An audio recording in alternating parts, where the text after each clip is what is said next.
So we have Alex O joining What's up, me guys? on the first Fireside chat. Sir. It's pretty exciting. I'm Yeah. first guest. I've never really done this before, so you're gonna have to bear with me a little bit. I'm excited, bro. But yeah, it should be good. Yeah, I've known Rylan for a little bit. I think we met at UT, so it's been a couple of months, I think, since I met you. Yeah, super chill dude. Yeah, Super chill. 4 months ago. Probably like it was actually because of the Alpha Futures event. Yeah, so I met his boy, your boy GK. Yeah. In a CVS at like 12 or 1 a.m. in Miami, Florida. Bro. It was for like an event, and yeah, we're not even from there. I'm not even from there, so it's a pretty crazy coincidence. And he was like, "I have a boy at UT, just Rylan." At first, I'm not gonna lie, I didn't get the DM. Right. I didn't get the DM at first, and so he had to kind of like remind me, like, "Yo, have you hit up Rylan?" I was like, "Oh shit, let me check." Yeah, here we are, man. Yeah, and then we linked another time because of the Alpha Futures event that we hosted at UT Austin, which went pretty well. Sorry, yeah, this boy helped set everything up. Yes, sir. Low key full port my account the first day, so was knocked out. Yo, did you full port in the right direction though? That shit got blown. That shit got blown the very first thing. It's okay. You don't need it anyways. All good. It's chill. It's chill. What is it? Briz or Nick or was it Andrew? Yeah, he won Andrew, that, right? Yeah, dude. No, that's I mean he crazy. got second, but Oh, he got second. Yeah, Okay. yeah. Wait, he would have won it. that's crazy. But I was like game show hosting, right? And obviously like I can't really help the competitors because that'd be like a little bit unfair, you know what I mean? And I was like, yo, Andrew, you should probably sell your position right now. Like you're like floating a lot of profit, you know, maybe take some profit, maybe size out a con. Yeah. He was floating like $1,200 profit. How much did he need? Bro, the winner made $700, and this dude got break even. Wait, hold on. The winner made $700. The winner made $700 So he had on the morning. 10,700. Or like, how much did we start off with? It was a 50K account. 50, okay, so he made 50,700. Yeah, That was a profit. yeah. What? And Andrew was floating $1,200 on two separate trades and didn't take profits on either one of them and got break even on both of them. And he ended up getting second because he hit like a smaller trade. Wait, do you know how many people was in the competition? Like, how many people were playing? I mean, the total competition had 250 competitors, Okay. and then the final. I'm talking about the finals. Yeah. So the finals. Oh, okay, the okay, finals. okay. We gave everybody a 50K account, and then they traded it. It was 5 people, Okay.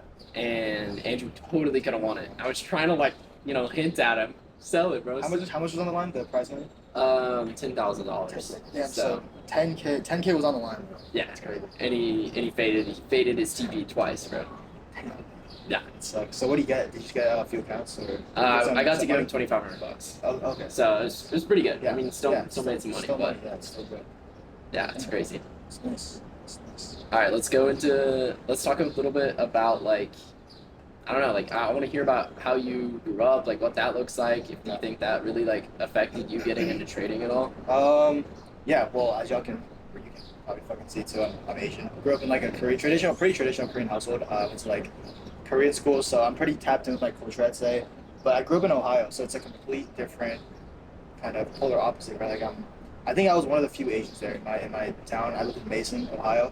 Was born in Dayton, and then I lived in Cincinnati, around the Cincinnati area, like more of the suburbs. And so, yeah, it was not gonna lie, it was kind of difficult. I remember like elementary school, I was like one of the few Asians there.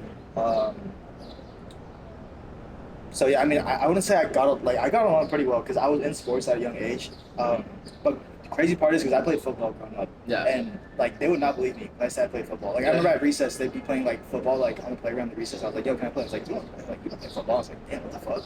And some of my teammates were there too, like outside of school and stuff like damn. But yeah, I grew up playing football. That was kind of like my childhood. Lived there until like 2014. Moved to Texas. And then in terms of trading, it was actually my boy.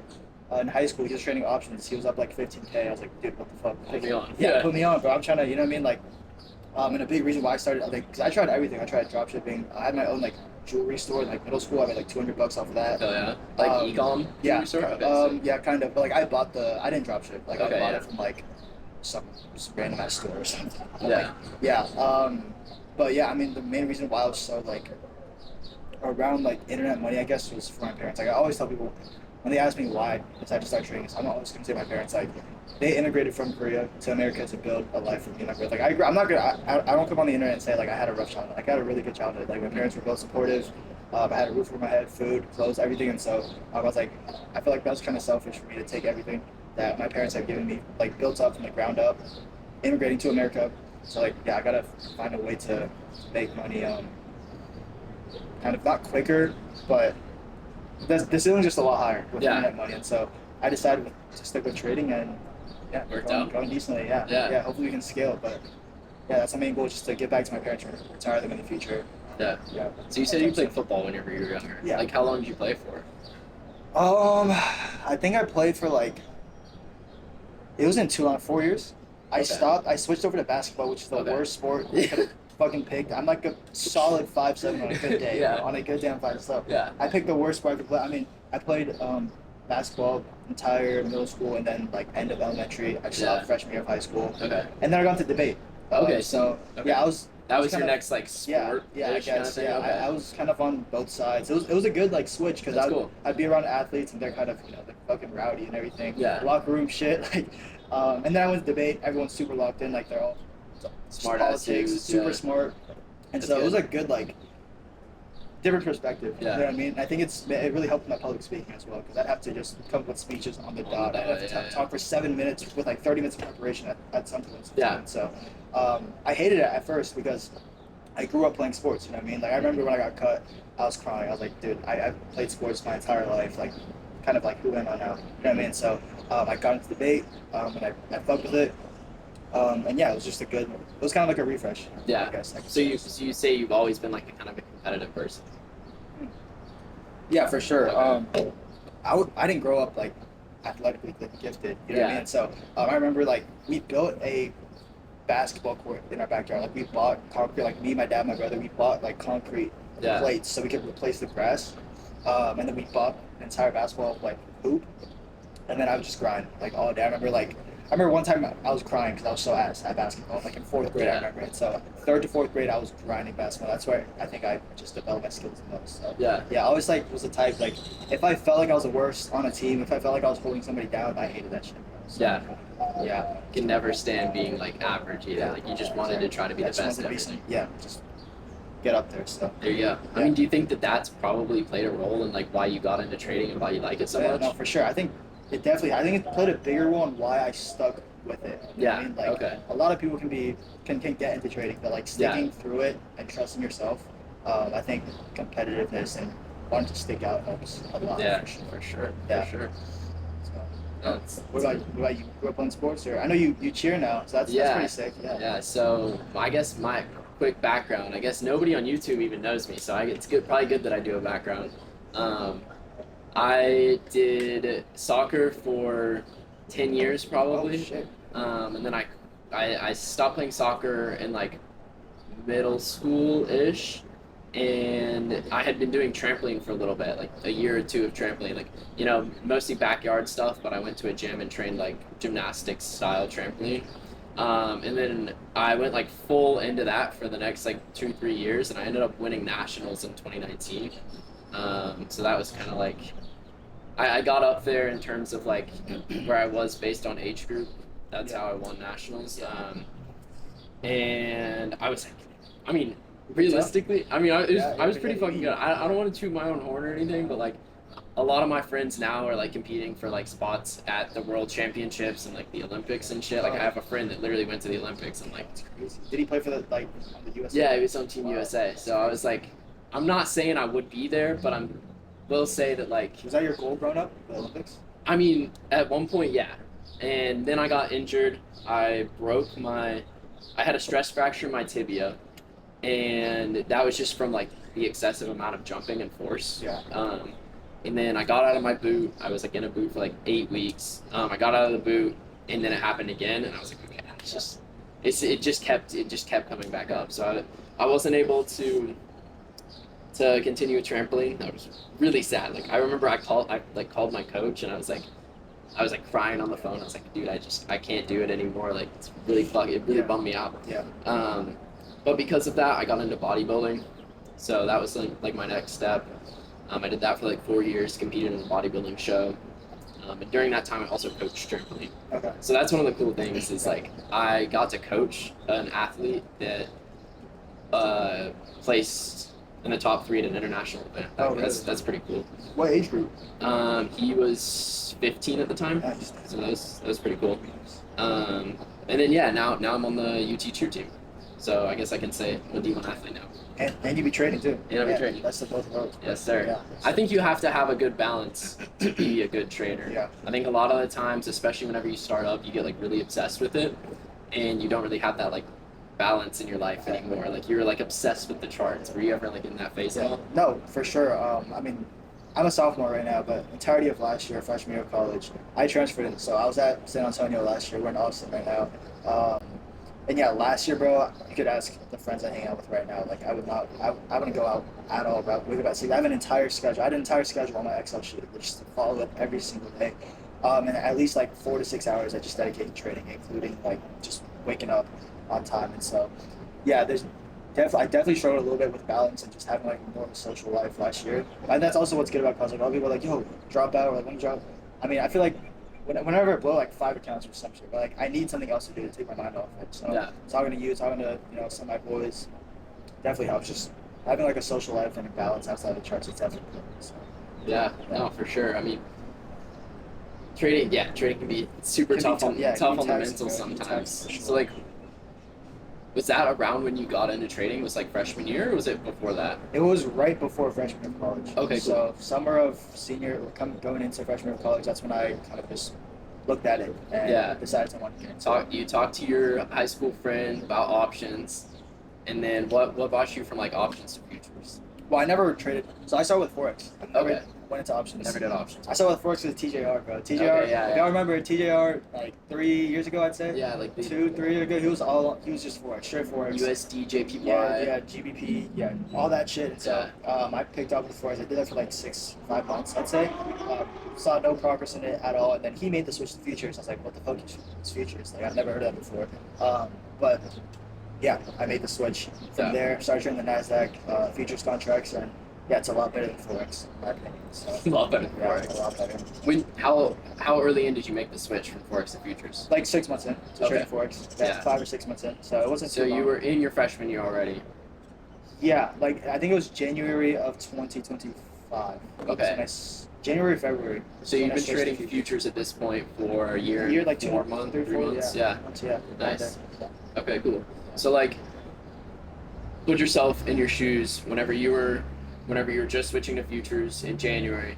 Like, if you could say one thing to yourself then, what would it be? Like, if you could tell yourself one thing and just be like, is there anything you think that could like have accelerated your growth a lot quicker? Accelerated? Or do you think it just takes time to learn it? It takes time, bro. Like, I knew it would take time, so that's why I was so hesitant on the switch as well. Like, I felt like I would lose all the progress from switching from Forex to futures, but you can use the same concepts on futures. But I don't know, one word, I'd say just relax. Like, I was so like everywhere, bro. I was like, I gotta make this work. Like, my brain was just like super scrambled, and so I just tell myself relax, just like give it time. And, I mean, I that's what I ended up doing. So. So you talked about not having a good balance whenever you started. Do you think that helped or hurt your progress? Honestly, I'm not gonna lie. I think it did help though. Okay. I didn't, because I mean, you have to make a sacrifice at the end of the day. So whether that sacrifice is sleep, going out, video games, whatever. I think it was like it's important to have that like balance later on. But when you're first learning, I think it's important to just learn as much as you can. So you can speed up the process as much as possible in terms of like intaking the information. But after that, after you have, you're starting to get things rolling, like definitely branch out and meet new people and like connections are huge, bro. Meeting new people, it's a big thing. So, I think for me, one of the biggest turning points in my trading was when I didn't actively do it, but I stopped giving a single shit about what was happening on the markets when I wasn't trading. Yeah. A lot of the times whenever I was, even at just like a couple months back, 4 months, 5 months ago, I would just be checking my phone 24/7. Oh, is there an opportunity here? Is there an opportunity here? And it was just killing my progress. Like, whenever you said you were obsessed with it and you spent, whatever you said, 5-6 hours, was that like spending hours on the chart there, or was that back testing, watching videos? Like, what did that look like? Yeah, like in the morning it'd take like 2-3 hours of my day, maybe longer back then because I was just staying on the charts a lot longer. And then I come back from classes, working out, eating, whatever. Yeah. And then I just watch ICT videos, just like lectures on YouTube. I think that took another like 2 to 3 hours of my day. And so did you watch the full ICT 2022 mentorship? No, I stopped like 3 courses. I watched a decent amount. Okay. A decent amount, but yeah, I remember like, dude, yeah, I was so obsessed with him. And I remember taking an exam, a chemistry exam at like, it was like 8 p.m. Finished that exam like 9:30, 10, whatever, and then immediately went to the library, started studying the charts even more. So yeah, I remember good. I don't know if I'd say good days, but I mean that's where the progress is made. So yeah, shit. Back in the good old days. Yeah. What do you think the best way to learn trading is? Best way to learn trading? Because now you have your experience learning, and now you've gotten the opportunity to be able to teach people. What do you think the best way to learn trading is? Did you have somebody teach you, or just kind of taught everything yourself? Yeah, everything was off YouTube for me. Yeah.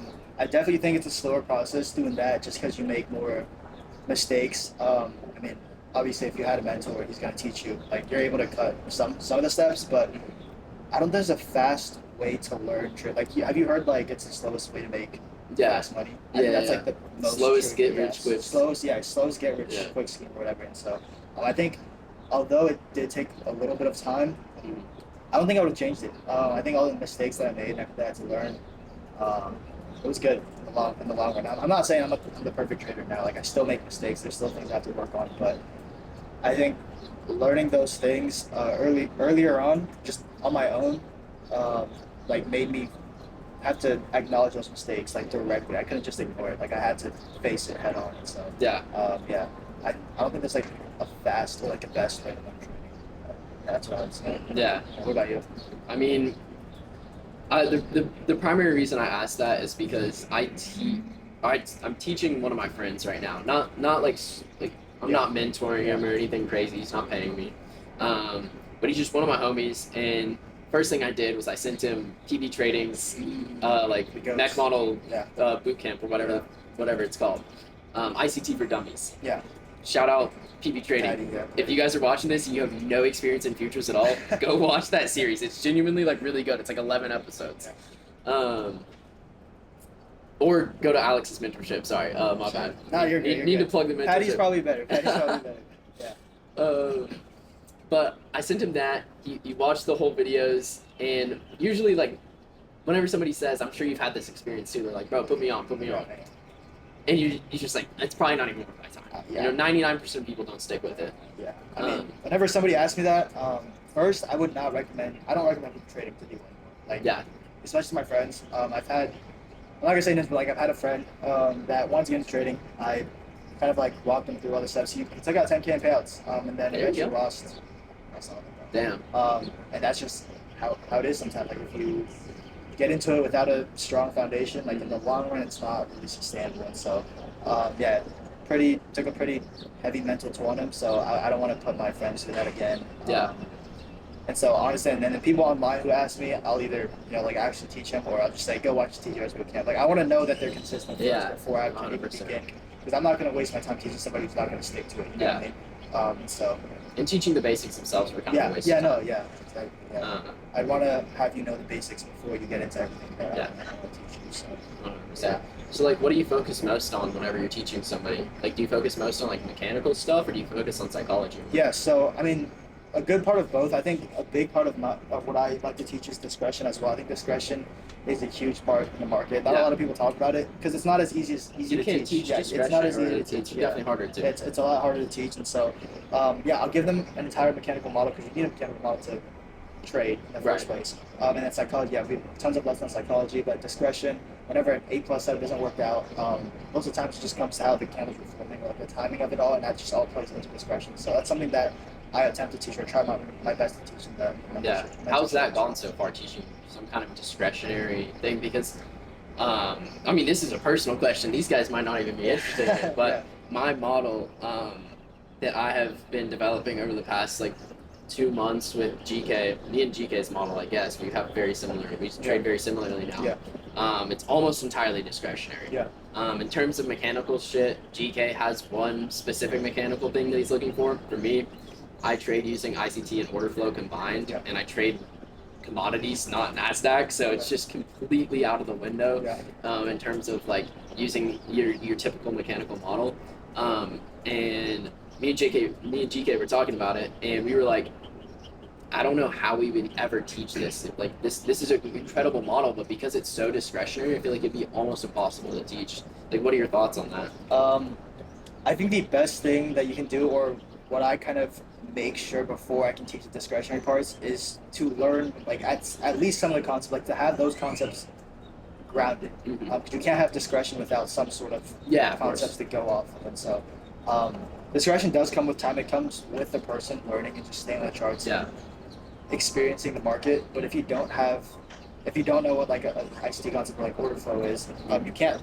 If you trade with discretion without a certain concept or like a mechanical model, it's gambling. Yeah, you're blind trading. Blind trading. Yeah, so definitely just like have at least a couple of concepts dial some mechanics. Put those together, like however you like freestyle those concepts together. And I think that's discretionary. Like discretion comes. So you would say like discretion is the way that you interpret specific concepts. Yes, okay, exactly. And you're not.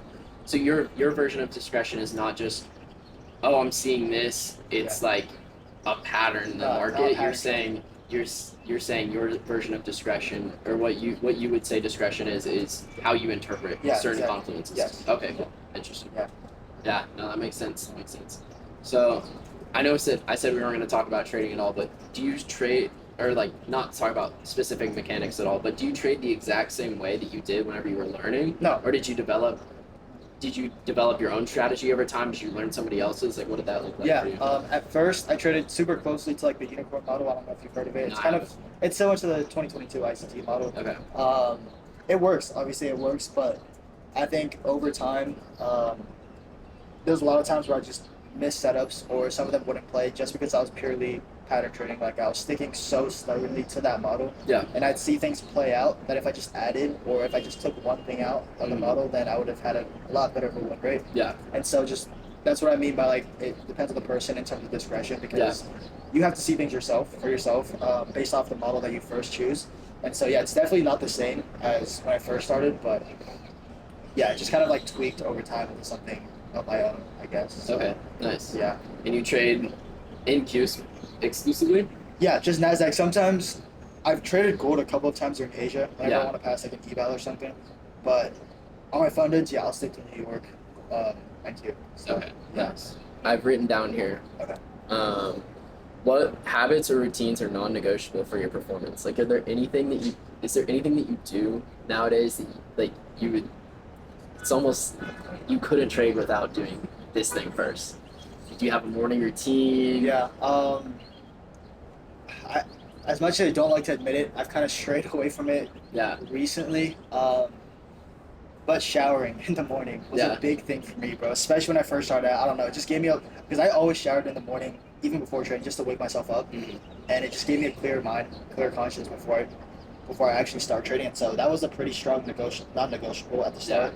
And it's not like I threw that all away, but that's like one habit that I always kept, is just showering in the morning. Just shower in the morning. Yeah. Do you recommend that to your students? Yes, low key. Yeah, I do. Yeah, some of them like have a built-in like a morning routine. Yeah. And so that's one thing I'd say.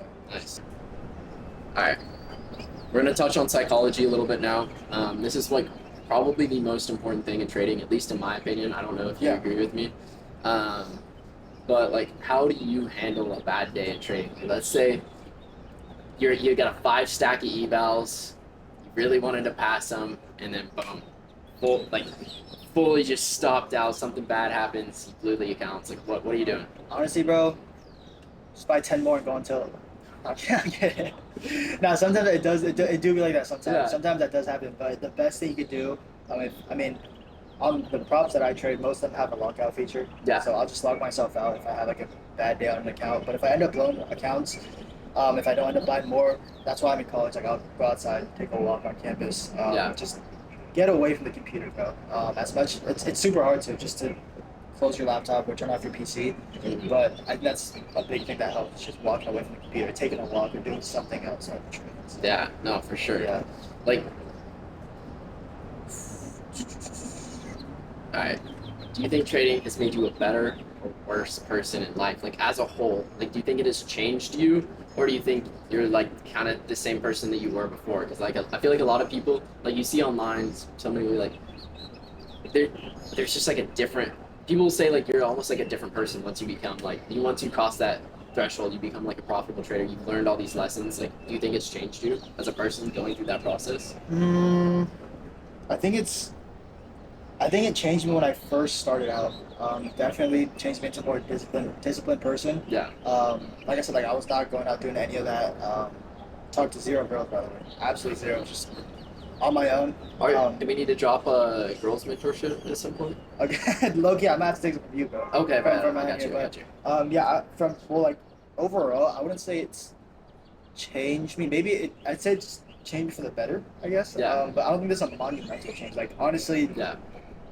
even if like your first 5 figure, like I didn't really, nothing changed, bro. Like, Yeah. First 5 figure month, whatever. Like it's like okay, cool. Did you think something was gonna change? Yes, of course. You looked at it and you're like, once I hit this, I'm gonna be Yes, I like thought I'd free. be financially like Yeah. forever, bro. And then it comes like okay, I need more. Like that's Yeah. the first thing I saw. Like I need more. This isn't enough.